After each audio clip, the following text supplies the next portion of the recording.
Pernah dengar cerita Ben Horowitz soal kata kasar di kantornya nggak? Agak unik ya. Jadi ada karyawan komplain bahasanya terlalu kasar gitu. Oh iya, saya pernah baca itu. Yang soal cupcakes itu kan? Betul, dia malah bikin aturan yang ngebolehin tapi ya ada batasnya. Nah, ini nyambung banget sama bahasan kita kali ini dari bab 6 sumber ini Ya, soal menjaga kelangsungan perusahaan. going concern ya istilahnya. Iya, going concern. Kita udah nggak ngomongin ide awal atau pendanaan nih, tapi lebih ke ya hal-hal rumit pas perusahaan mulai gede, budaya kerja, politik internal, struktur, bahkan orang-orang hebat tapi agak nyebelin gitu. Bener. Fase awal startup kan biasanya seru ya. Tapi setelah itu, nah tantangan sebenarnya muncul. Gimana caranya fondasi perusahaan tetap kokoh pas mulai scaling? Bab ini bahas itu semua. Oke, kita bedah satu-satu ya. Mulai dari yang paling sensitif nih, politik kantor. Definisi politik di sini tuh gimana sih menurut sumber kita? Politik di sini tuh intinya segala upaya buat majuin karir atau agenda pribadi. Tapi caranya bukan lewat kinerja bagus atau kontribusi nyata ke perusahaan. Oh, jadi main belakang gitu ya. Bisa dibilang gitu. Contohnya nih, ada karyawan minta naik gaji. Tiba-tiba aja, di luar jadwal. Alasannya? Merasa gajinya kurang atau dapat tawaran lain. Nah, penulisnya bilang, ini malah ngasih insentif ke perilaku politis, bukan ke kinerja. Masuk akal. Ada contoh lain? Ada. Misalnya manuver buat dapat promosi atau jabatan lebih tinggi. Kayak ada CFO, lobby-lobby biar bisa jadi CEO gitu. Itu kan lebih ke ambisi pribadi bukan kebutuhan organisasi saat itu mungkin. Wah, iya, itu kayaknya sering terjadi ya. Terus gimana cara nguranginnya? Ada saran dari bab ini? Ada dua kunci penting yang ditekankan. Pertama, rekrut orang yang ambisinya pas. Ambisi pas gimana tuh? Cari orang yang ambisinya itu sejalan sama suksesnya perusahaan secara keseluruhan. Bukan cuma buat diri sendiri atau tim kecilnya aja.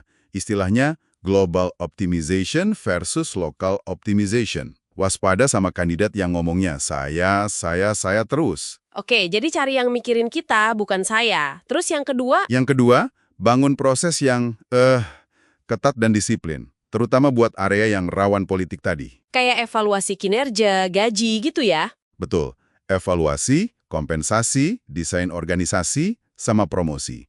Prosesnya mesti adil, transparan, dan ini penting, diterapkan konsisten, tanpa kecuali. Kalau perlu, libatkan pihak netral, kayak Dewan Direksi misalnya, buat gaji eksekutif. Biar nggak ada celah lobby. Sip, proses yang kuat jadi bentengnya ya. Nah, ngomongin promosi, ini kan juga sering jadi masalah, bukan? Banget. Jabatan itu penting sih, buat struktur, buat sinyal keluar juga, tapi ada jebakannya. Jebakan apa tuh? Ada dua yang disebutin. Pertama, prinsip Peter. Orang dipromosiin terus karena hebat di kerjaan lamanya, sampai akhirnya dia ada di posisi yang dia nggak kompeten. Aduh, iya juga ya. Terus yang kedua? Yang kedua, agak ngeri nih, hukum orang payah. Intinya, standar kualitas di satu level jabatan itu bisa turun, ngikutin standar orang terburuk di level itu. Waduh, gimana dong atasinnya? Kuncinya ya, lagi-lagi, proses promosi yang disiplin banget. Definisikan jelas skill spesifik buat tiap level, bukan cuma tanggung jawabnya. Terus, bagusnya pakai semacam dewan promosi. Isinya orang dari berbagai tim, jadi penilainya objektif dan standarnya sama. Oke, jadi ada panel gitu ya? Iya. Terus ada juga dilema soal inflasi jabatan.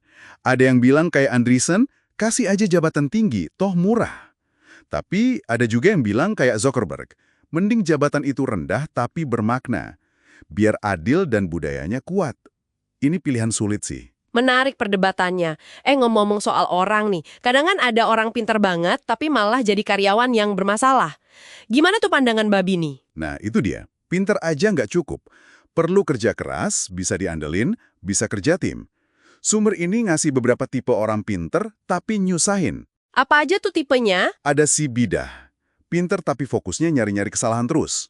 Tujuannya bukan buat perbaikan, tapi buat nunjukin kalau perusahaan atau bosnya itu jelek. Negatif ya? Iya. Terus ada si nggak bisa diandalin, mungkin jenius, tapi perilakunya nggak konsisten. Suka ngilang, kerjaan nggak selesai. Lalu ada si brengsek. Pintar, tapi kasar. Bikin komunikasi rusak, moral tim anjlok. Ini bahaya banget kalau dia udah level eksekutif. Waduh, tipe terakhir itu kayaknya paling merusak ya. Banget. Ada analogi bagus dari John Madden, pelatih football. Katanya, mungkin kita bisa toleransi satu orang super talenta, tapi susah diatur. Tapi ya cuma satu. Cuma satu aja ya? Iya, lebih dari itu, timnya bisa hancur. Prinsip nahan bus itu cuma buat satu orang super spesial. Oke. Terakhir nih, soal bangun budaya sama scaling perusahaan, apa poin pentingnya? Budaya itu nggak bisa dibiarin tumbuh sendiri. Harus dirancang secara sadar biar dukung tujuan perusahaan.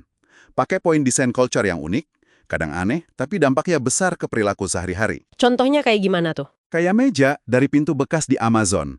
Itu kan buat nunjukin nilai hemat. Atau denda telat di Andreessen Horowitz. Buat nunjukin mereka hargai waktu entrepreneur. Atau motonya Facebook dulu. Move fast and break things. Itu kan buat dorong inovasi. Oh, jadi hal-hal kecil tapi simbolik gitu ya. Terus soal scaling. Buat scaling, perlu spesialisasi. Perlu juga desain organisasi yang tepat. Ini kayak arsitektur komunikasi. Dan proses yang jelas, itu komunikasi formalnya. Satu lagi yang penting banget. Hindari scale anticipation fallacy. Apa itu? Jangan nilai orang berdasarkan kemampuan teoritis mereka kalau nanti perusahaannya jadi jauh lebih besar. Skala yang belum tentu kejadian kan? Fokus aja sama kinerja dia sekarang, sama potensi buat naik ke level berikutnya. Oke, jadi fokus di sini dan sekarang, dan langkah berikutnya ya. Jadi menjaga kelangsungan perusahaan ini rumit ya. Soal budaya, struktur, orang, nggak ada jawaban gampang kayaknya. Betul. Makanya perlu kejelasan. Proses yang disiplin, berani ambil keputusan sulit, dan yang paling penting, bentuk budaya itu secara sengaja. Jangan dibiarin liar. Ini jadi kepikiran soal utang manajemen. Jangan-jangan keputusan gampang sekarang malah numpuk masalah buat nanti. Tepat sekali. Itu jebakan yang sering nggak disadari. Mengambil jalan pintas sekarang bisa berarti mencicil masalah yang lebih besar di kemudian hari. Nah, ini mungkin jadi pemikiran buat Anda yang mendengarkan.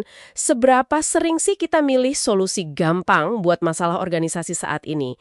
Yang mungkin tanpa sadar malah jadi utang manajemen nantinya. Kira-kira utang apa ya yang lagi Anda kumpulkan tanpa sadar di perusahaan Anda? Coba direnungkan.